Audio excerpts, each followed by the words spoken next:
Nós estamos na nossa série de exposições em João, e o tema da nossa mensagem hoje, o grande amor de Deus. Eu quero meditar com os irmãos apenas no versículo 16 do capítulo 3 de João.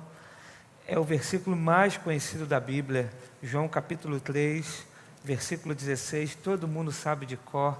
Queria pedir ao pessoal da multimídia que colocasse o slide da mensagem, que eu gostaria muito que os irmãos acompanhassem pelo slide a mensagem de hoje. João capítulo 3, verso 16, certamente é o mais conhecido de toda a Bíblia. Alguns estudiosos chegam a afirmar que é o versículo e a passagem central de toda a Bíblia. Lutero chama este verso da miniatura do Evangelho. Esse texto de fato é muito conhecido, muito importante, muito profundo, e nós precisamos conhecer exatamente qual é a mensagem desse versículo. Às vezes nós olhamos um texto como esse, tão conhecido, tão pregado, tão ensinado à igreja, que talvez a gente não consegue observar com profundidade o que o texto está nos dizendo, e minha oração é que o Senhor possa falar aos nossos corações hoje, que a palavra seja explicada de uma forma clara, precisa, para que a nossa vida seja edificada, e que a gente, então, a partir desse grande amor de Deus, responda também em louvor e adoração do Senhor. Queria que nós lêssemos juntos João 3,16. Vamos? Diz assim: porque Deus amou o mundo de tal maneira.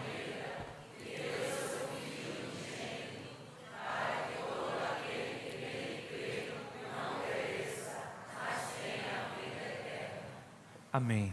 Porque Deus amou o mundo de tal maneira. A primeira informação que João nos traz nesse verso é o amor de Deus. O grande amor de Deus é grande, em primeiro lugar, porque este amor vem de Deus. A primeira coisa que nós devemos destacar aqui nesse verso é que o grande amor de Deus, ele é grande desse jeito porque ele vem de Deus. Nós precisamos entender que Deus é amor. Deus, em sua essência, em sua natureza, ele é amor. O amor de Deus é autogerado.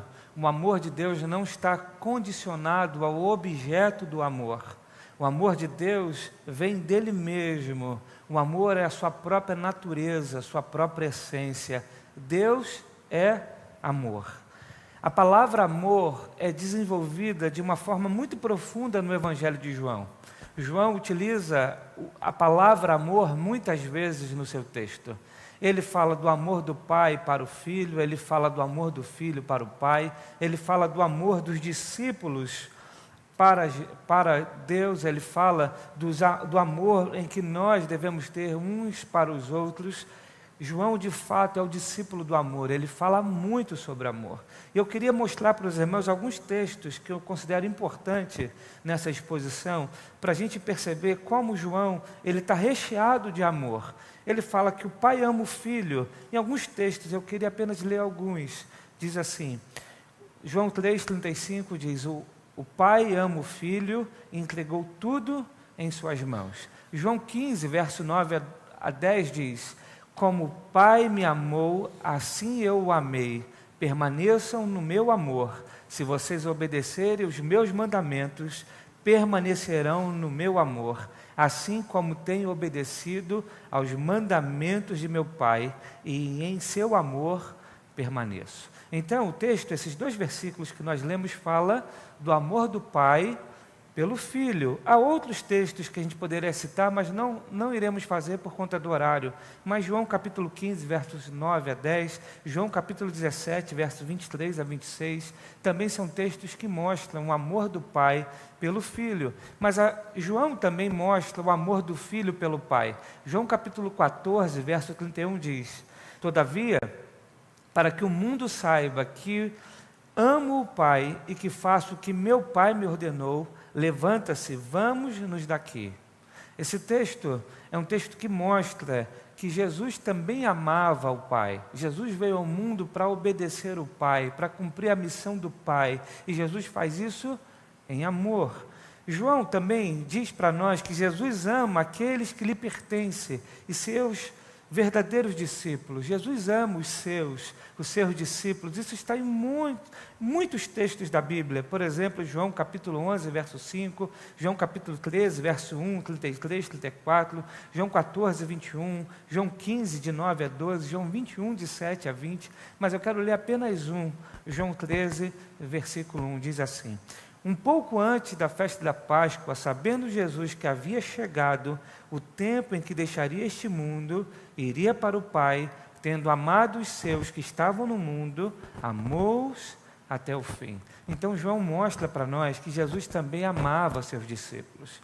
Ainda nós encontramos no Evangelho de João que os discípulos devem amar Jesus. Há vários textos que mostram isso. João capítulo 14, verso 15, João capítulo 21, João capítulo 14, verso 15, versículo 21 e 24 e 28, por exemplo, João capítulo 21, versículo 15 a 17, mas eu quero citar apenas João capítulo 14, versículo 15, que diz: se vocês me amam, obedecerão aos meus mandamentos. Então João mostra para nós que a resposta do amor de Deus precisa ser o nosso amor para Deus, e nós amamos a Deus obedecendo os seus mandamentos. Mas o Evangelho de João mostra para nós ainda que os discípulos devem também amar uns aos outros.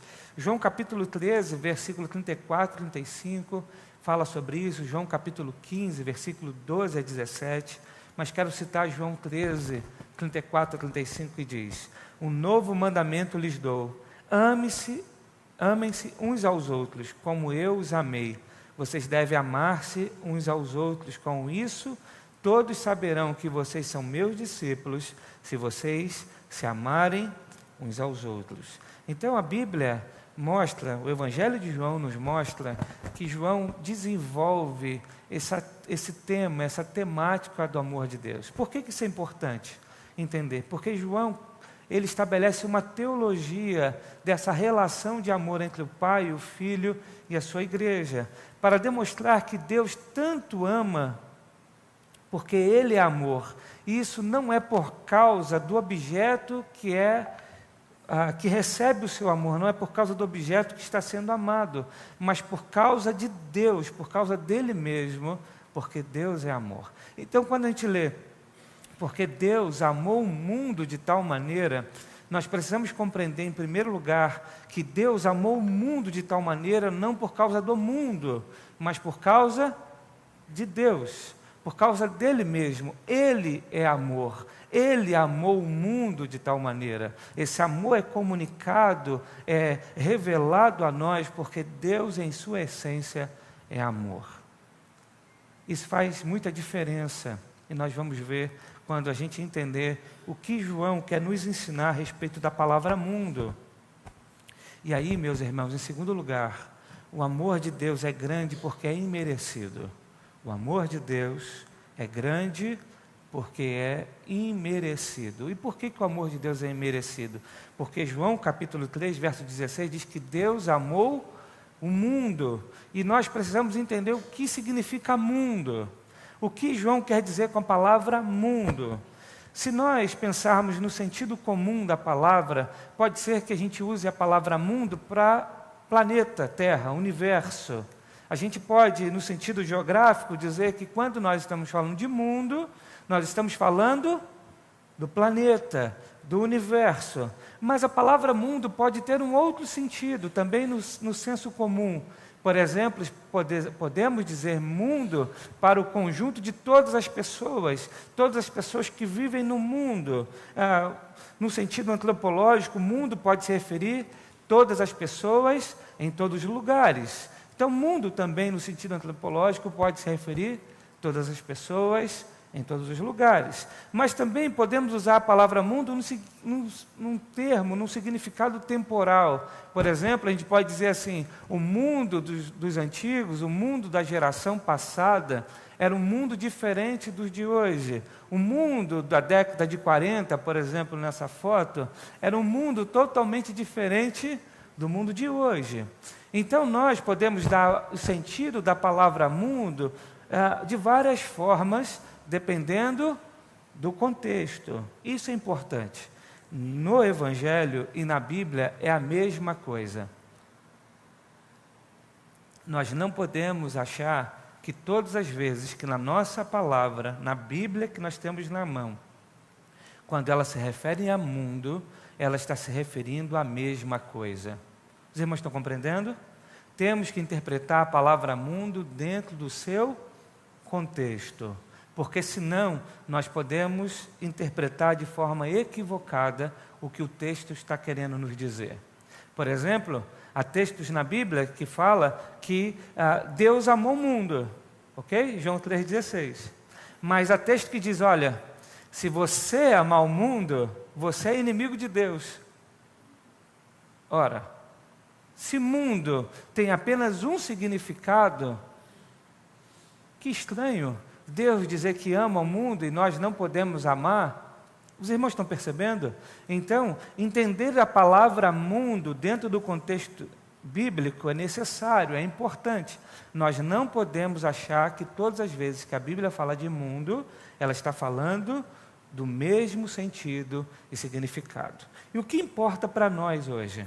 Importa para nós que João 3,16 está num contexto de redenção. Lembra, é uma conversa com Nicodemos. Jesus está conversando com Nicodemos e Jesus vira para Nicodemos e diz, Nicodemos, é necessário que você nasça de novo para compreender as coisas do reino de Deus. E aí ele vai dizer na conversa com Nicodemos, olha Nicodemos, se eu falar de coisas espirituais, você não vai compreender. E aí ele vai falar do exemplo lá do deserto. Lembra que a serpente foi levantada? Assim também o Filho do Homem seria levantado, para que todo aquele que olhasse para o Filho do Homem, esse seria salvo. Então o contexto aqui de João 3,16 é um contexto de redenção, de salvação. Então qual é o sentido da palavra mundo dentro do contexto de salvação? Quando a gente olha para o Evangelho de João, parece que João tem dois sentidos opostos para a palavra mundo quando se trata de redenção. Eu quero mostrar isso para os irmãos, para a gente tentar compreender o que João está querendo nos ensinar aqui. Veja, João vai mostrar para nós que... Veja, João vai mostrar para nós que Deus amou o mundo. João 3,16. Está aí. Nós lemos, porque Deus tanto amou o mundo de tal maneira que deu seu Filho unigênito para que todo aquele que nele crê tenha vida eterna. Então João diz que Deus amou o mundo. João vai dizer também que Jesus veio ao mundo para salvá-lo.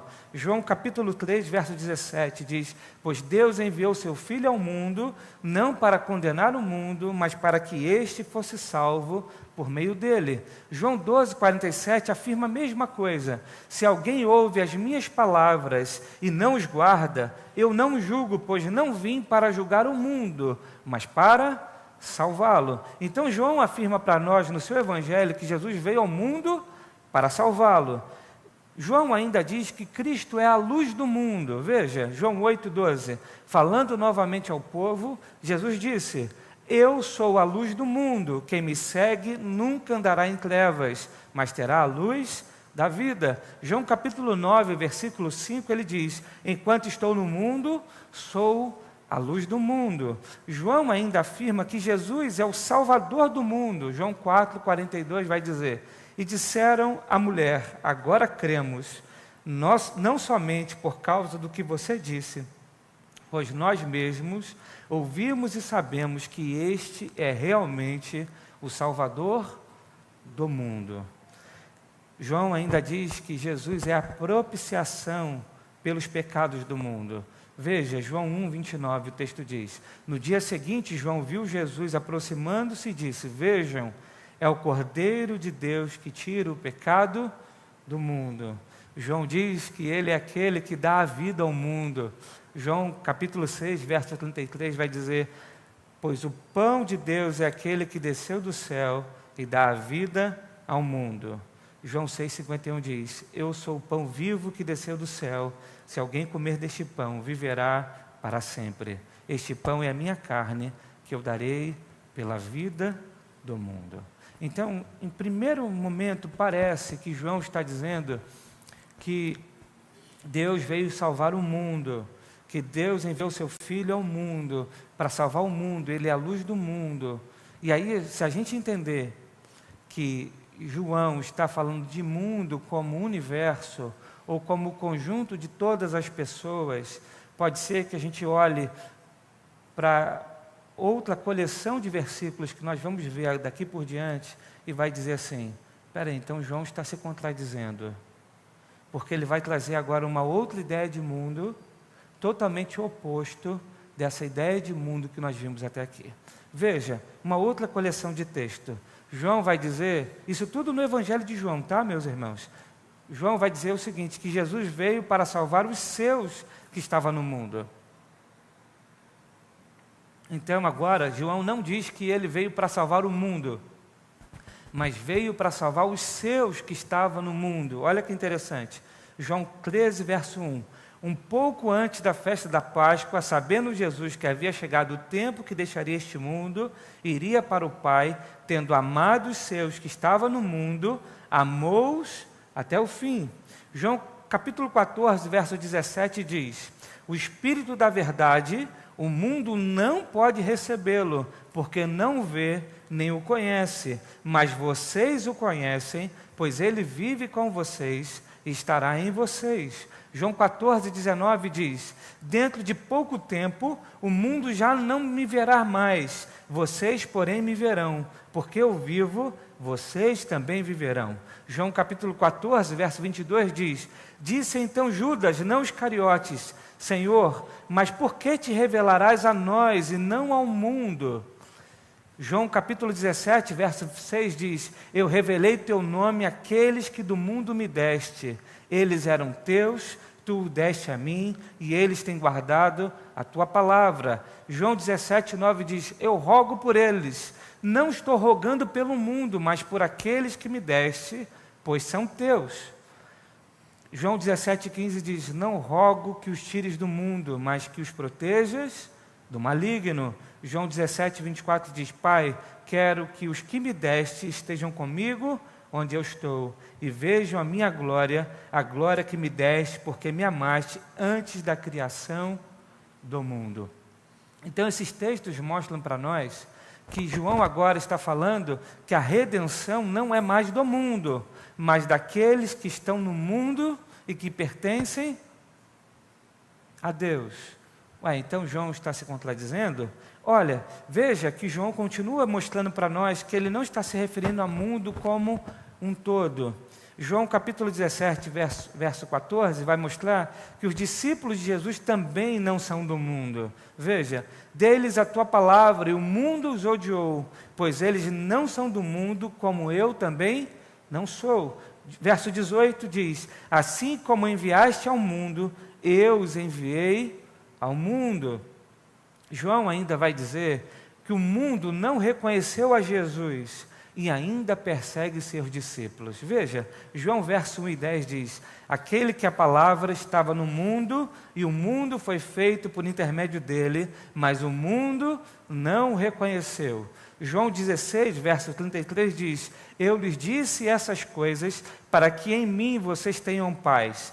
Neste mundo vocês terão aflições, contudo tenham ânimo, eu venci o mundo. João 15, 18 diz: se o mundo os odeia, tenha em mente que antes odiou a mim. João 15, 19, se vocês pertencem ao mundo, ele os amaria como se fossem dele. Todavia, vocês não são do mundo, mas eu os escolhi, tirando-os do mundo, por isso o mundo os odeia. João 16, 20, digo-lhes que certamente vocês chorarão e se lamentarão, mas o mundo se alegrará. Vocês se entristecerão, mas a tristeza de vocês se transformará em alegria.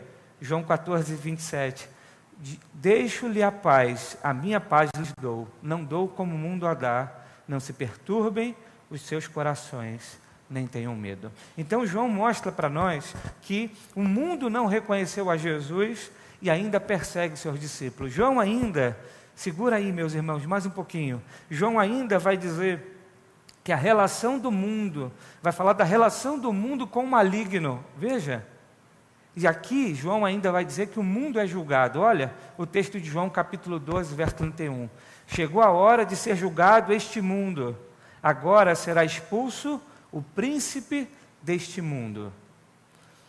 João capítulo 14, verso 30 diz: já não lhes falarei muito, pois o príncipe deste mundo está vindo. Ele não tem nenhum direito sobre mim. João 16, verso 11 diz: e do juízo, porque o príncipe deste mundo já está condenado. Então João mostra que há uma relação do mundo com o inimigo, e o mundo então está em julgamento. Ora, João parece estar se contradizendo. Que mundo é esse que João diz então que Deus ama, que Jesus é a luz do mundo, que Ele veio para salvar o mundo, e agora parece que Ele fala do mundo num tom um tanto quanto negativo?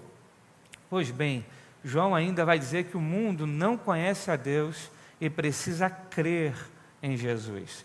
João 16, verso 8 diz: quando Ele vier, convencerá o mundo do pecado, da justiça e do juízo. O texto está falando que quando o Espírito Santo viesse, e Ele já veio, Ele tem a obra, a missão de convencer o mundo do pecado. João 17, 21 diz: para que todos sejam um, o Pai, como Tu estás em mim e eu em Ti, que eles também estejam em nós, para que o mundo creia que Tu me enviaste. O texto fala de unidade dos discípulos, unidade da igreja. Eles precisam estar em unidade para que o mundo creia em Jesus. João 17, 23 diz: eu neles e Tu em mim, que eles sejam levados à plena unidade, para que o mundo saiba que Tu me enviaste, e os amaste como igualmente me amaste. João 17, 25, fechando, respira aí, diz: Pai justo, embora o mundo não Te conheça, eu Te conheço, e estes sabem que me enviaste. Então veja, parece que João está trazendo para nós a palavra mundo em dois sentidos opostos quando ele fala da redenção. Por isso, a gente não pode olhar para o texto de uma forma apressada e interpretar: então Deus amou o mundo como se fosse toda a criação, o universo, todas as pessoas de tal maneira. Não é isso que o texto está dizendo. João nunca usa a palavra mundo, e essa citação de Packer, no livro Vocábulos de Deus, Packer vai dizer assim: João nunca usa a palavra mundo em seus escritos em sentido estatístico, embora assim o compreendamos com tanta persistência. Para João, mundo nunca é sinônimo de cada pessoa isolada. Em um sentido geral e abrangente, a palavra denota as pessoas que fazem parte da massa, de todos os tipos de nacionalidades, judeus e gentios sem distinção. Mas a sua referência numérica é sempre indefinida. O âmago do seu significado não é quantitativo, mas qualitativo. João não usa esse termo em sentido estatístico, mas em sentido moral e espiritual. Então, pastor, aonde o senhor quer chegar com isso tudo? Eu quero chegar, meus irmãos, e mostrar para os irmãos que o texto, quando diz que Deus amou o mundo de tal maneira, Ele não quer ensinar que o mundo é tão grande e por isso precisa de um amor para abrangê-lo, mas que o mundo é tão mau que só o profundo amor de alguém que é amor poderia amá-lo, ainda mais entregando o seu próprio filho. J.A. Carson vai dizer o seguinte: o amor de Deus deve ser admirado, não porque o mundo é tão grande e inclui tanta gente, mas porque é tão mau, e essa é a conotação costumeira de cosmos, que é a palavra no grego para mundo. Então, resumindo, o mundo é sinônimo para homens maus, de toda e qualquer raça, tribo, língua ou nação. Tanto João 3,16 quanto qualquer outro versículo que eu citei, ou qualquer outro versículo de João, pode ser interpretado dessa forma. Faça um exercício em casa. Todas as vezes que você olhar mundo no Evangelho de João, substitua para homens maus, e você vai entender o que João quer dizer com a palavra mundo. Portanto, quando o texto fala que Deus tanto amou o mundo, isso precisa nos impactar, não porque o amor dele é grande, porque o mundo é grande, mas porque um Deus que é tão santo e justo, ainda assim conseguiu amar homens pecadores como nós. Quando o texto diz que Deus amou o mundo de tal maneira, o texto quer dizer que o amor de Deus é grande porque ele é imerecido. A criação, a humanidade, ela não merece o amor de Deus, porque a criação, a humanidade, resolveu viver a sua vida por si mesmo, mas Deus, mesmo assim, amou o mundo de tal maneira ao ponto de entregar o seu Filho. João 3,16 então quer mostrar para nós que o amor de Deus não está relacionado ao objeto, não está relacionado àquilo que somos ou se merecemos, não. O amor de Deus é um amor que transborda da sua própria essência, da sua própria natureza, e Deus resolveu nos amar. Isso é extraordinário. E Ele nos amou entregando o seu próprio Filho. Então, terceiro ponto, o amor de Deus é grande e demonstrado na entrega do seu Filho. O texto diz que Deus amou o mundo de tal maneira que deu seu Filho unigênito. Deus entregou a sua maior dádiva. Deus entregou o seu Filho como prova do seu amor por nós. Cristo é o maior presente para o mundo. Cristo é o maior presente que Deus poderia dar a cada um de nós. Nada que possamos receber nessa vida um dia, algo que sonhamos ou pensamos ser bom, e de fato Deus nos dá muitas coisas boas, mas nada destas coisas comparam ao maior presente que Deus nos deu. Ele entregou seu Filho para morrer por nós. O maior presente que Deus nos deu foi Jesus Cristo. E é interessante a gente entender que quando o texto fala que o Filho unigênito foi dado, ele quer destacar exatamente isso. Deus entrega o seu maior tesouro para salvar homens maus e pecadores. Sua missão, a missão de Cristo, não foi realizada de uma forma facilmente, mas de uma maneira sacrificialmente. Jesus veio ao mundo e nos redimiu pelo seu sangue. Quando o texto diz que Deus entregou o seu Filho, o texto está falando que Ele não entregou o seu Filho para que Jesus nos ensinasse como nós devemos viver, para que Jesus pudesse ser um exemplo de como bom comportamento, de princípios e de valores que nós podemos ter, não. Porque princípios e valores são importantes, mas o homem, o mundo precisa muito mais do que isso. Porque o mundo pode viver corretamente daqui por diante, mas se ele não for reconciliado com Deus, ele ainda permanece debaixo de condenação e de juízo. Quando Deus entrega seu Filho ao mundo, Ele entrega seu Filho ao mundo para morrer por nós, para levar sobre si os nossos pecados e para nos reconciliar com o nosso Criador. Portanto, Deus entrega o seu melhor. O melhor de Deus não está por vir. Ele já veio em Cristo Jesus. Deus não entregou o seu Filho para somente ser um exemplo, mas Ele entrega seu Filho unigênito para que, através do sacrifício de Cristo, nós possamos ser resgatados. E não apenas isso, mas retirado do mundo para viver uma vida para Deus.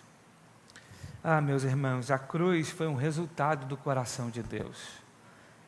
Um Deus que é amor, que poderia passar a eternidade suficientemente bem sem a sua criação. Deus poderia viver de eternidade a eternidade sem precisar redimir a sua criação. Deus poderia continuar sendo bom, justo, amoroso, condenando toda a criação ao seu juízo. Mas Ele resolveu nos resgatar. Ele resolveu nos salvar. Ele resolveu nos reconciliar com Ele. E isso não depende, e Deus não depende de nada, Deus não depende de nós, mas pelo seu grande amor, Ele resolveu nos amar. Esse é o extraordinário amor de Deus. Você consegue compreender agora como Deus amou você? O extraordinário amor de Deus por sua vida? Será que a gente olha para João 3,16 e consegue compreender isso?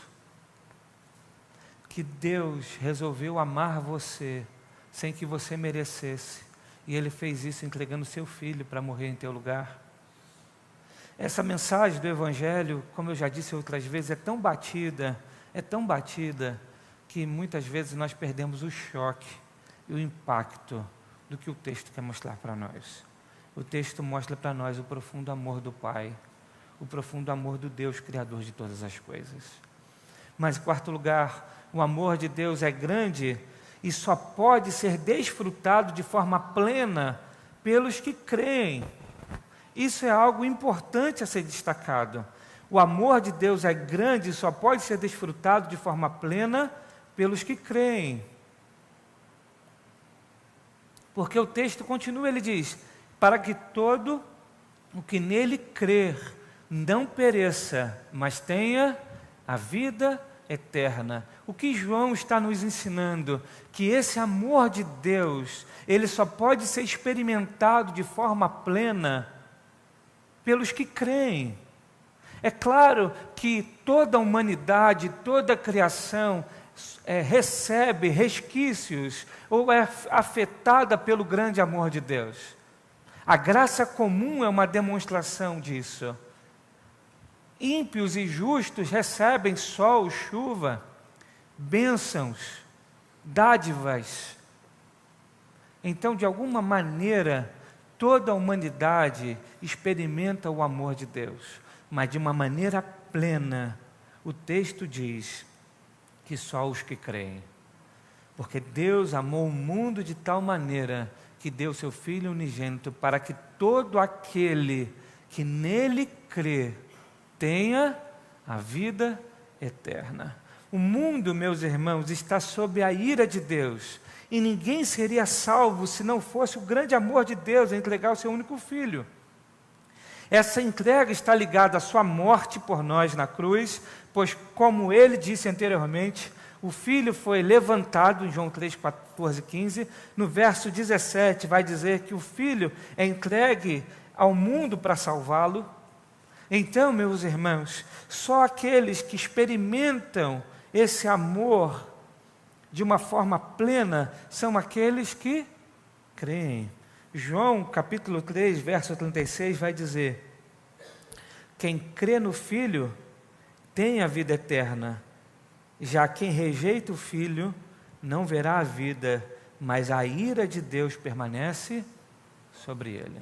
Portanto, de uma forma plena, só aqueles que creem em Jesus experimentam esse amor, porque esse amor está ligado à sua redenção. Esse amor de Deus está ligado à vinda de Jesus Cristo a morrer por nós para nos reconciliar com Deus. E nós recebemos essa dádiva pela fé.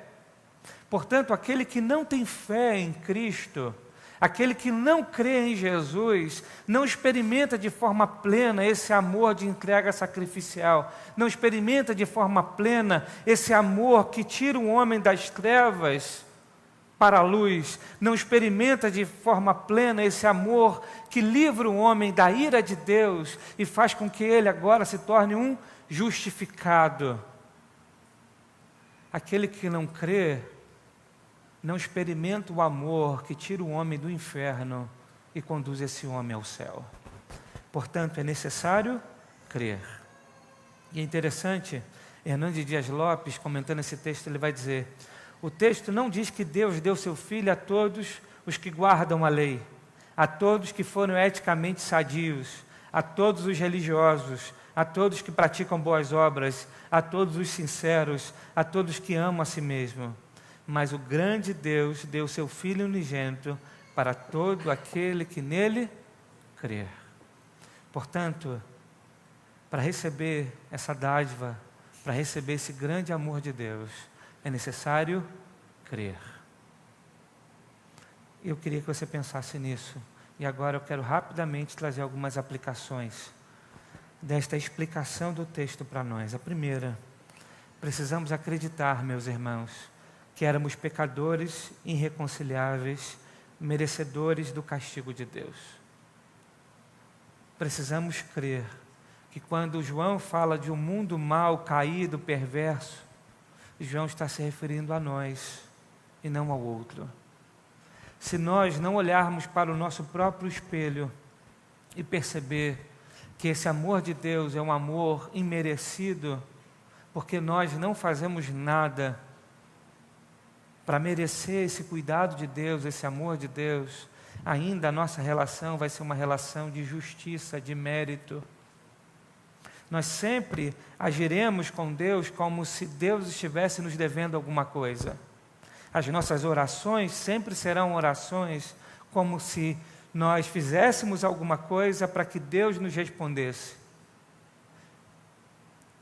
Perceba, se a gente compreender que nós não merecemos o amor de Deus, a nossa forma de se relacionar com Deus muda. Porque a forma de se relacionar com Deus só é possível por causa do grande amor de Deus por nós. Não é por causa de nós. Precisamos entender que Deus não nos deu o que merecíamos. E o que nós merecíamos, segundo a Bíblia? A Bíblia diz que nós merecíamos o inferno. E Deus não nos deu o que merecíamos. Isso significa, isto é, misericórdia da parte de Deus. Deus é misericordioso quando não nos dá aquilo que nós merecemos. Mas a Bíblia ainda vai além. A Bíblia diz para nós que Deus não nos deu o que nós não merecíamos. Ou melhor, que Ele nos deu o que nós não merecíamos. E o que Deus nos deu o que nós não merecíamos? Cristo, o seu próprio Filho. Isso se chama graça. Portanto, nós precisamos entender e acreditar que quando João fala do mundo, ele está falando de homens caídos. E esses homens também somos nós. Em segundo lugar, precisamos acreditar que Jesus morreu na cruz para acertar as minhas contas com Deus e ressuscitou para vencer a última consequência do pecado, que é a morte. Precisamos crer. Para experimentar esse amor de Deus, precisamos crer. E o primeiro passo para crer é acreditar que nós somos pecadores. O segundo passo é crer que Jesus veio para morrer em meu lugar, para acertar minhas contas com Deus e para remover a consequência do pecado, que é a morte. Por isso, em Cristo eu tenho vida eterna.